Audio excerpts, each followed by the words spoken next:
Eu quero convidá-los a abrir a Bíblia em Deuteronômio, capítulo 6. Todos que têm a Bíblia consigo,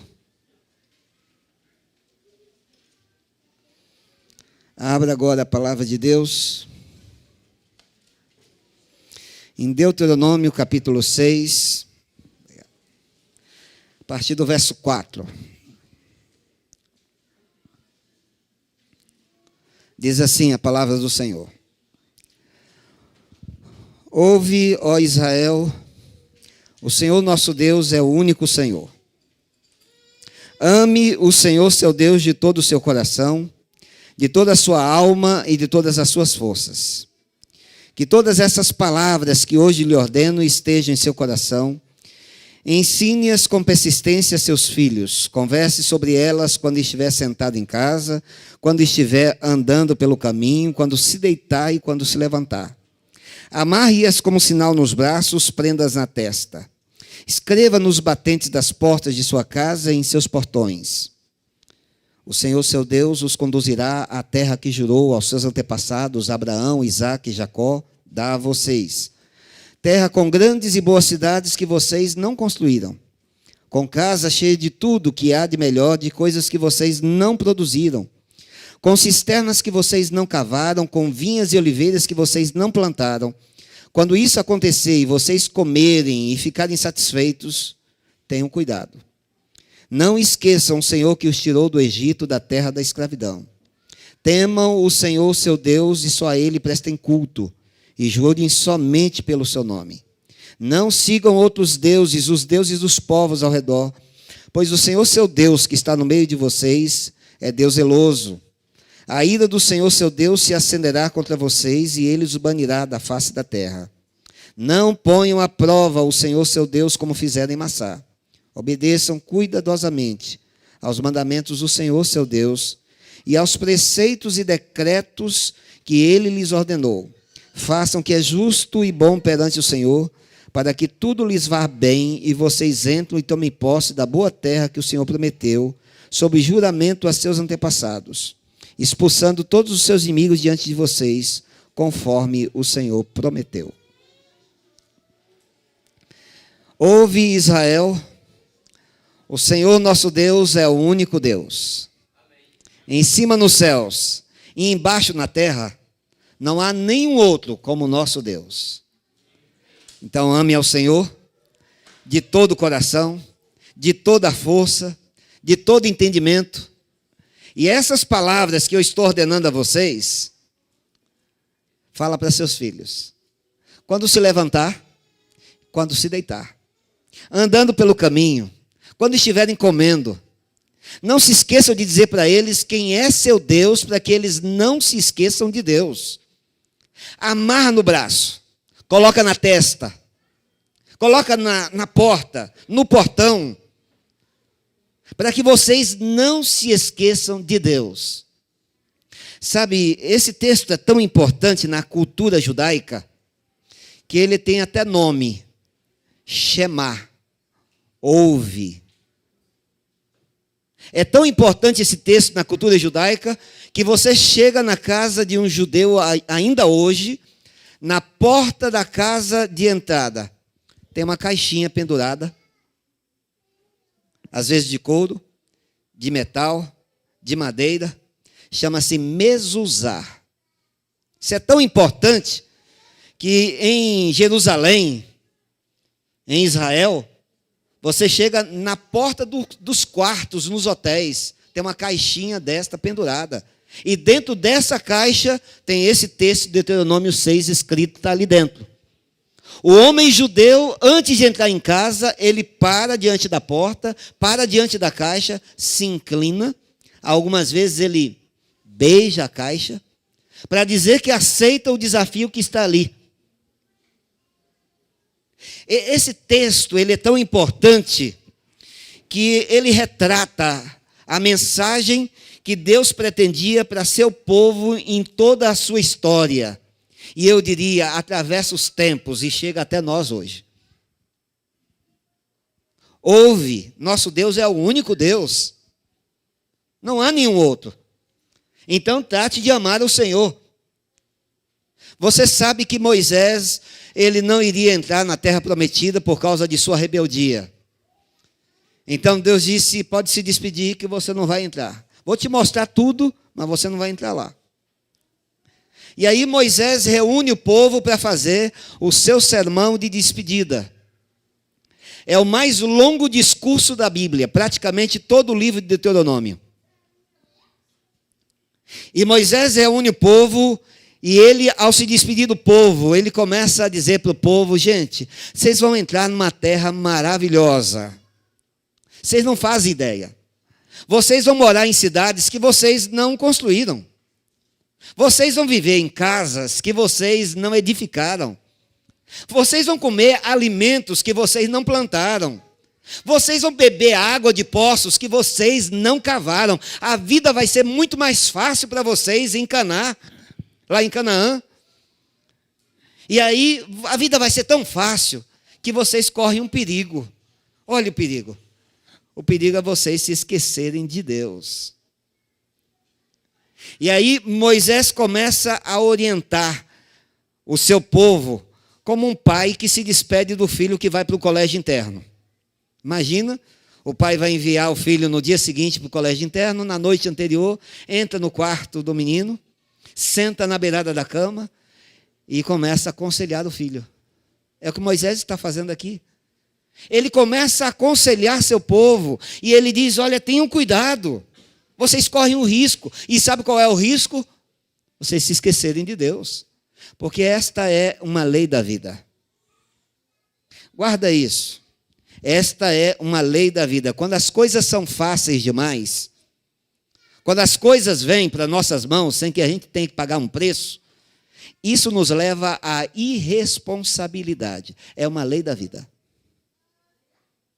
Quando você não teve que lutar, quando você não teve que pagar um preço, quando você que não teve que correr atrás, caiu no seu colo como se fosse um presente do céu, isso geralmente leva à irresponsabilidade. É uma lei da vida.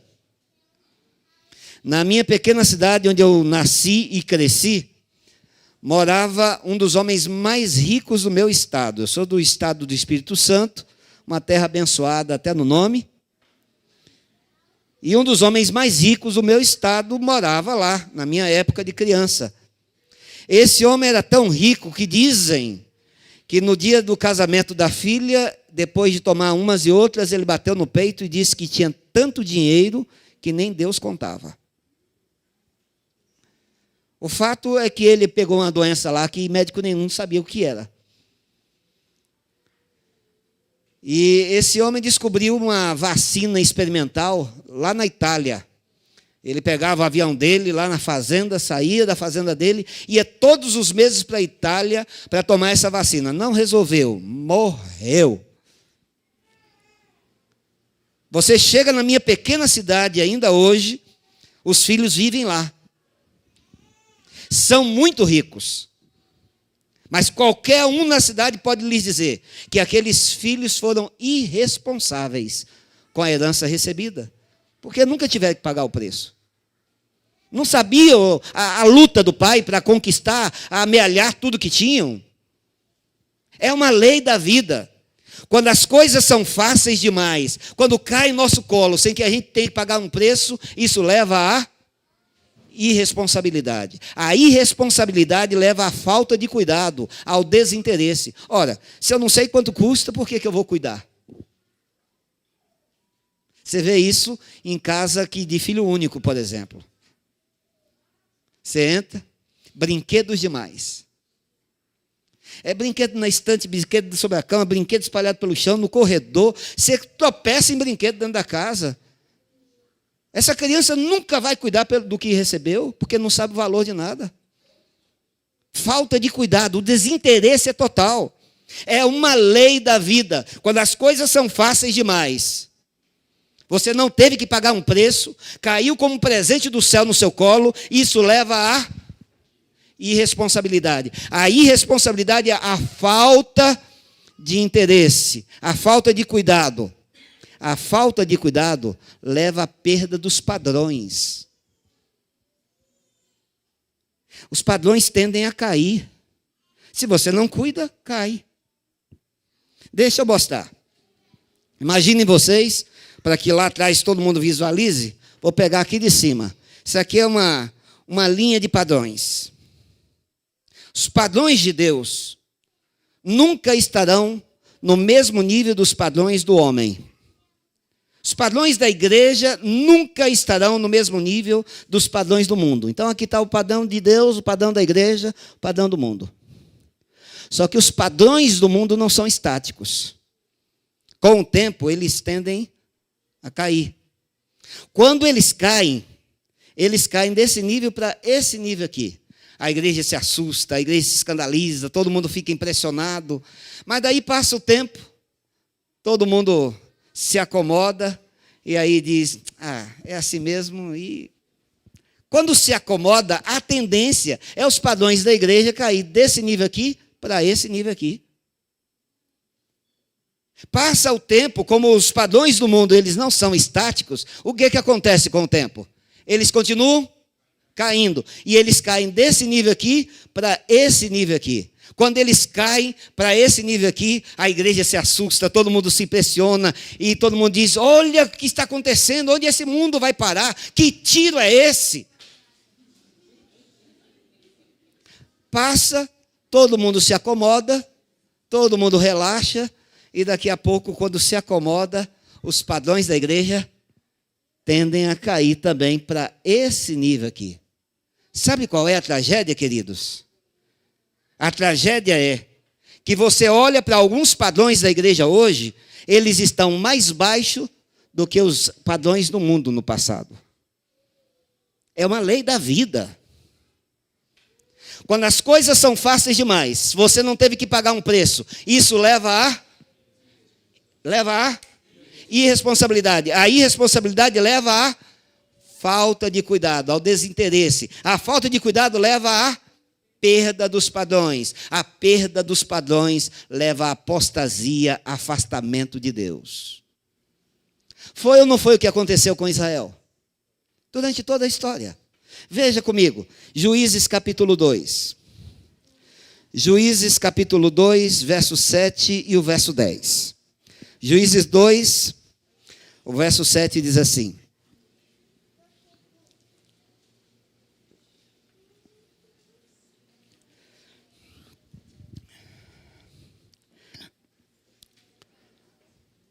Verso 7.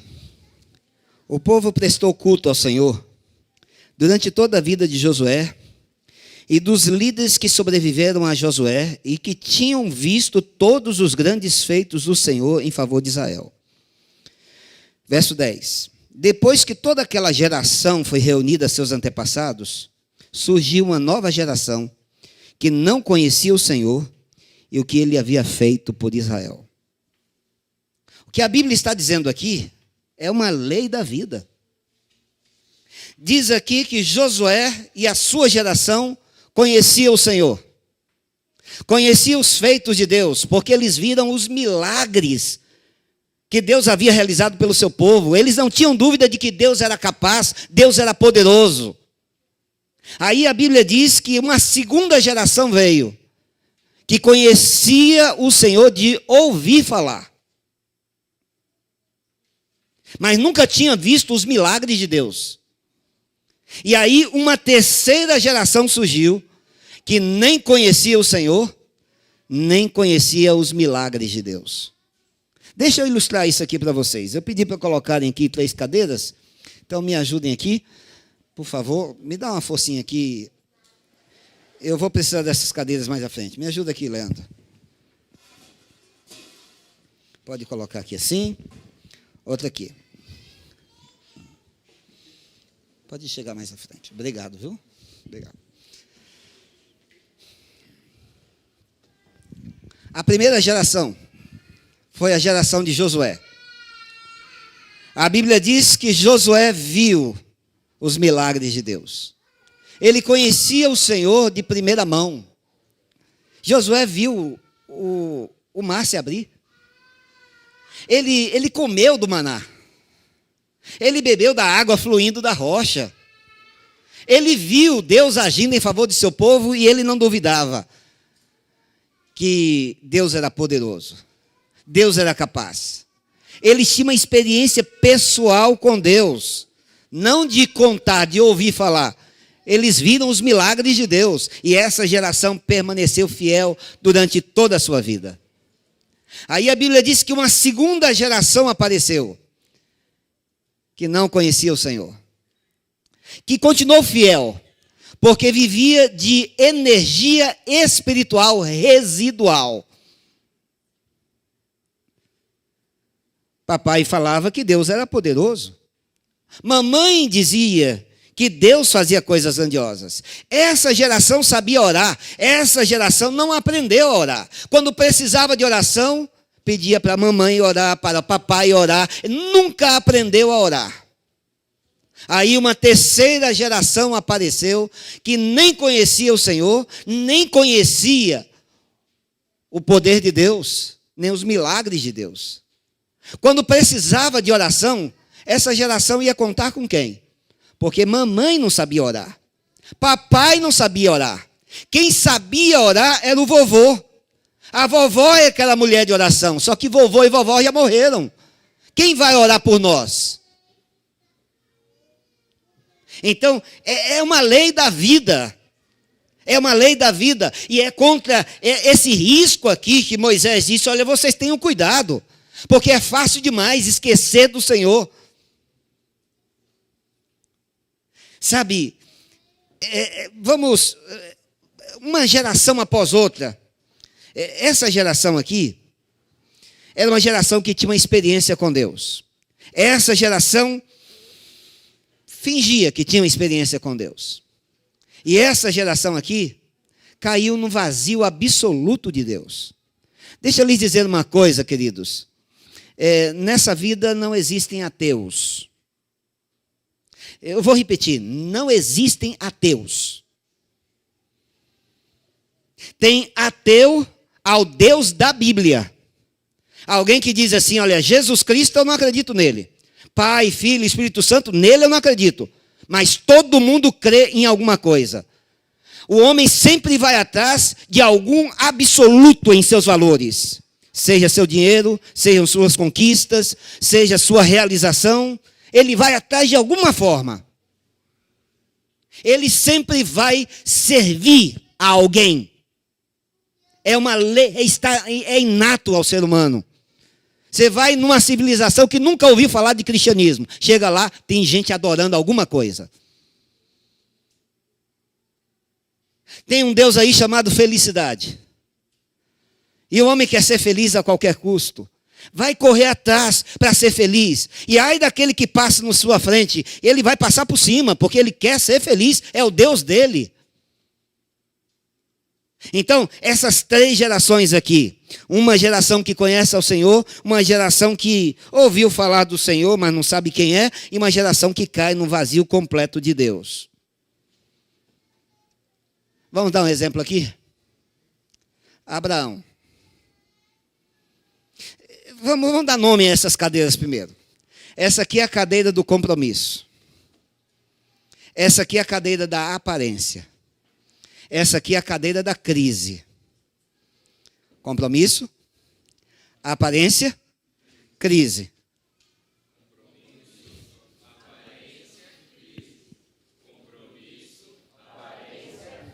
Abraão está sentado aonde? O homem que tinha uma experiência íntima com Deus. A Bíblia diz que ele era amigo de Deus. O pai da fé. Um homem que conhecia Deus não de ouvir falar. Tinha uma experiência real com Deus. O pessoal sentado nessa cadeira aqui pensa assim: primeiro Deus, depois eu. O pessoal sentado nessa cadeira aqui pensa assim: primeiro eu, depois Deus. E o pessoal desta cadeira aqui pensa assim: primeiro eu, depois eu. Onde é que está Abraão sentado? Primeiro Deus, depois eu. Gente, eu nunca daria um filho meu para ninguém. Mas era Deus que estava pedindo. Primeiro Deus, depois eu. Toma, Senhor, meu filho. O filho de Abraão. Como é que é o nome? Isaac. O que é que você sabe de Isaac? Não tem uma história de Isaac na Bíblia. Os estudiosos da Bíblia dizem que Isaac era filho de um grande pai e pai de um grande filho. Ele mesmo está aqui só de passagem. O filho dele, como é que é o nome? Olha o nome. Ele estendia a mão, se apresentava e dizia: muito prazer, eu sou enganador. Aperta a tecla SAP aí. Pilantra. Sem vergonha. 171 total. Era tão gente boa esse Jacó, que enganou o pai, enganou o irmão, enganou o sogro. O irmão queria matá-lo. Crise.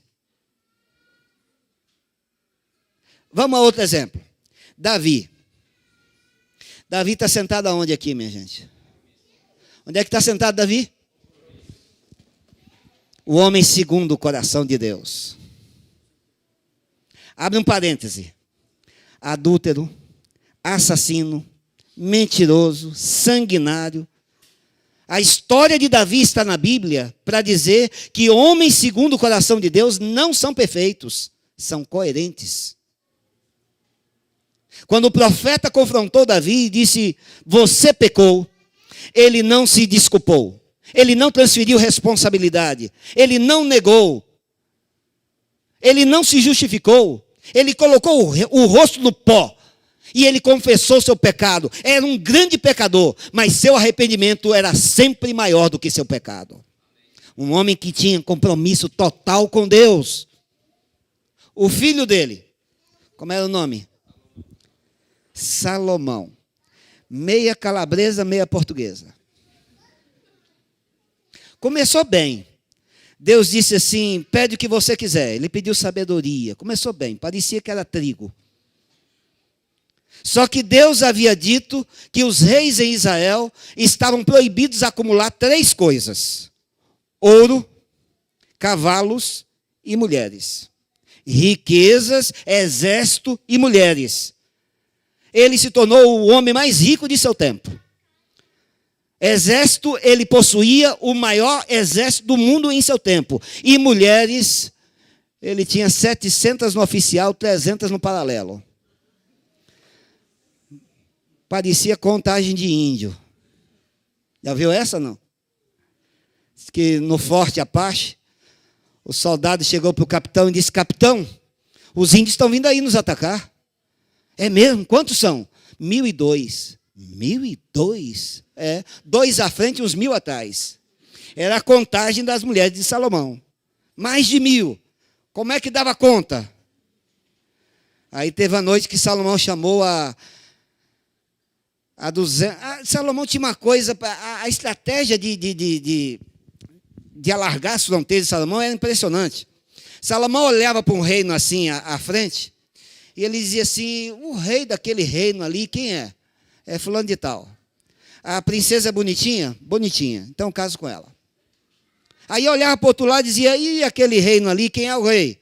É fulano de tal. E a princesa é bonitinha? É um canhão, manda matar. E ele mandava matar, casava ali, e chegou a ter mais de 1.000 mulheres. Aí uma noite Salomão chamou a 217. A noite foi maravilhosa. Mas na manhã seguinte, a 217 estava triste. Olha, se a noite é boa, de manhã a mulher está triste, alguma coisa tem. Salomão quis saber o que estava acontecendo. Ela disse: Salomão, sabe o que é? É que lá no reino de meu pai, o templo está acabadinho, precisando de uma reforma, da pintura nova, ele não tem dinheiro. Será que você não podia ajudar, Salomão? Salomão disse: pois não, assinou o cheque e entregou para ela. Sabe o que a 217 fez? Ao invés de correr direto para o pai entregar o cheque, correu lá para a casa das meninas e disse: olha o cheque que Salomão me deu. Porque se você tem uma vantagem, não pode tirar a vantagem da vantagem que você tem. Para que a vantagem? Outra noite, Salomão chamou a 319. A noite foi maravilhosa. Na manhã seguinte, a 319 estava triste. O que foi? Salomão, você disse que eu era única. Não, você é única. Como, Salomão? A 217 recebeu um cheque. Lá no reino do meu pai, o templo está acabadinho, precisando de uma reforma, da pintura nova. Salomão, não, por isso não, assinou um cheque. Chegou a noite da 524. A noite foi maravilhosa. Na manhã seguinte, a 524 disse, sabe o que é, Salomão? Eu não quero uma reforma no templo do meu pai. Eu quero um templo ao Deus de meu pai, aqui em Jerusalém. E Salomão construiu para 001, 002, 003, 004, 005. E em 2 Reis, capítulo 11, diz que quando Salomão morreu, Israel estava tão infectado pela idolatria que em todo o país havia um templo pagão. É uma lei da vida. O filho dele, como é que é o nome? Como é que é o nome? Roboão. Louco de pedra. Crise. A crise dele era tão profunda que ele rachou o país. 10 tribos de um lado, 2 tribos de outra. Crise absoluta. É uma lei da vida, minha gente. Pais e mães que estão aqui esta manhã, estão me entendendo?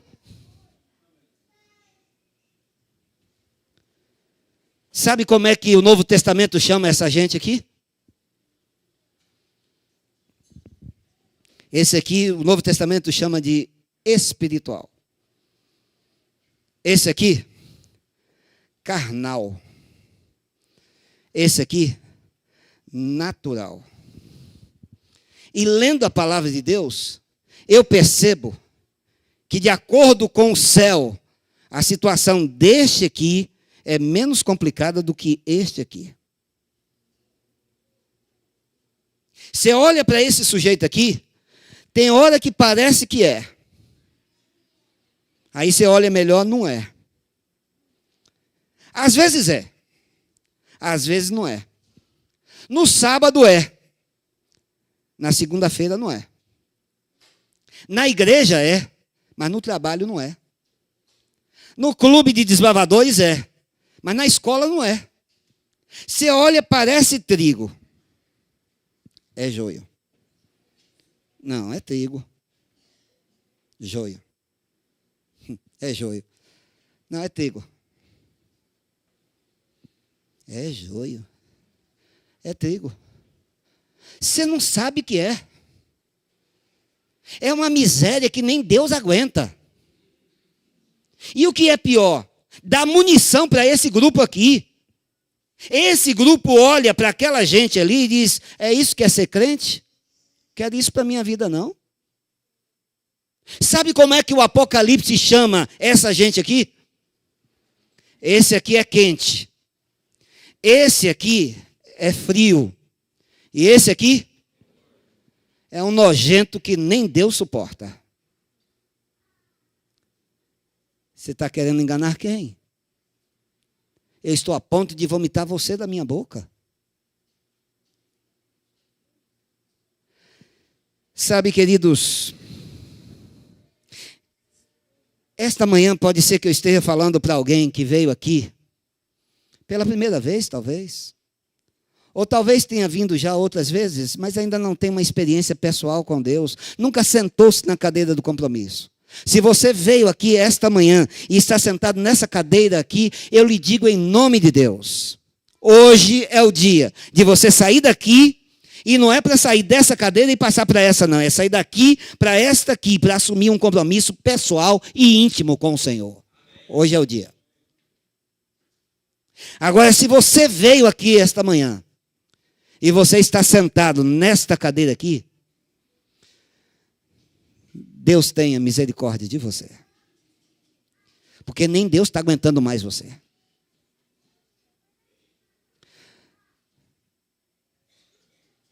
Eu fiz uma escolha. Eu escolhi, pela graça de Deus, viver sentado nesta cadeira aqui. Para a vida ou para a morte. Porque se vivemos, para o Senhor vivemos. Se morremos, para o Senhor morremos. Então, quer vivamos, quer morramos, Eu já fiz a minha escolha, pertenço ao Senhor. Eu louvo a Deus, porque minha esposa também fez a mesma escolha.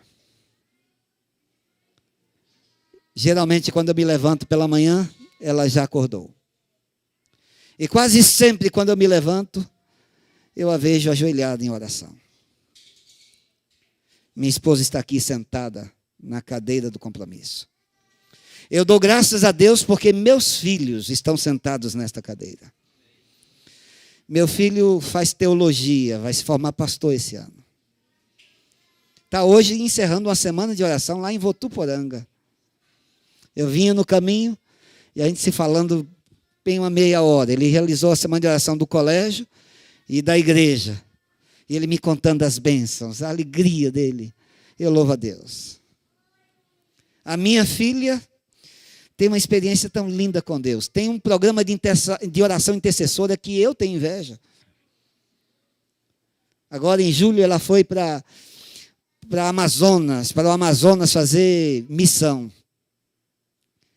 Voltou de lá e disse, quando eu terminar a faculdade, termino ano que vem, eu vou para o campo missionário.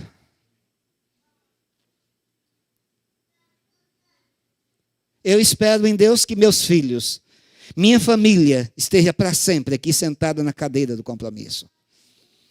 Mas se por alguma razão, um dia meus filhos escolherem viver sentado nesta cadeira ou naquela outra lá, vai ser a escolha deles. Mas se em algum momento sentado por lá, eles olharem de lá para cá, eles ainda me verão sentado nesta cadeira. Porque eu não vou dar para eles razão para a incredulidade deles.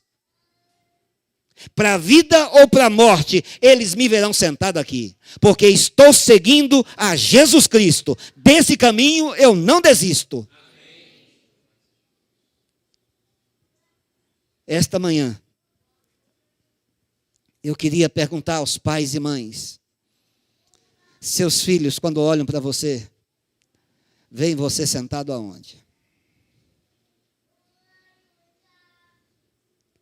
Porque a gente pode enganar muita gente por muito tempo.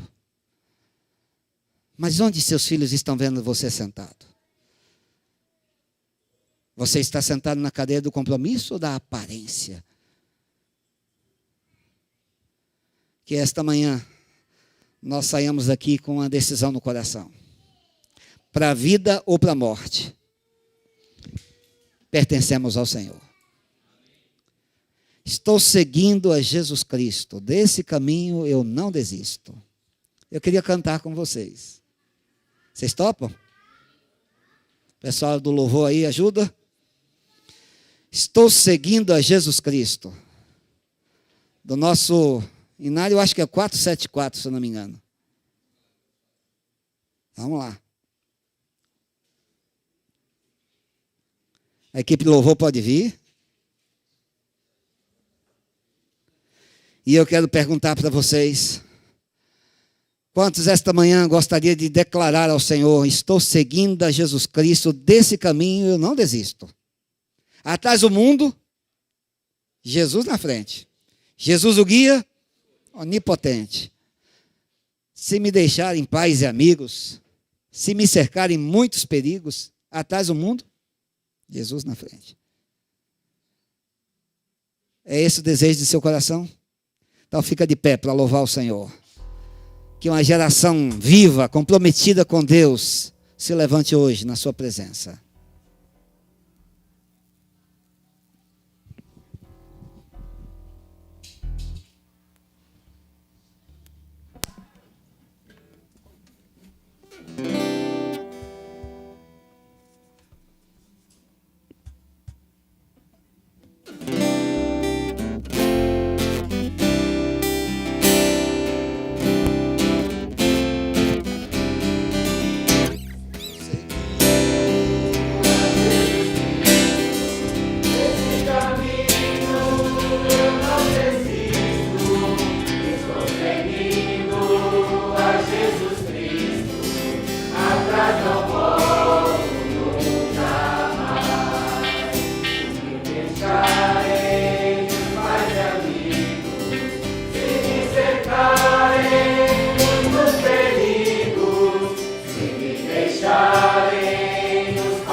Que tu és bom e a tua misericórdia dura para sempre. Senhor, tens feito tantas coisas extraordinárias. Fizeste no passado, mas eu sei que ainda fazes hoje, porque tens feito em minha vida. Eu te dou graça, Senhor, porque as tuas misericórdias duram para sempre. Ó Deus, tua igreja está de pé. Tua igreja cantou esta manhã que quer te seguir a Jesus, para a vida ou para a morte. Mas eu sei que é possível que alguns estejam aqui esta manhã e vão sair daqui ainda sentados na cadeira da aparência. Tem misericórdia, Deus. Incomoda esse filho, essa filha, para que ele compreenda que só pode haver verdadeira paz, alegria, nos braços amoráveis do Senhor Jesus Cristo. Se há aqui esta manhã algum filho teu que veio a esta casa e ainda está sentado na cadeira da crise, tantos questionamentos, tantas dúvidas, que eles encontrem em Jesus a resposta. Ó Deus, coloco tua igreja em teus braços esta manhã, mas de forma especial coloco os filhos desta igreja em tuas mãos. Que eles cresçam sabendo quem é o Senhor. Que eles consigam ver na vida de seus pais quão grande tu és.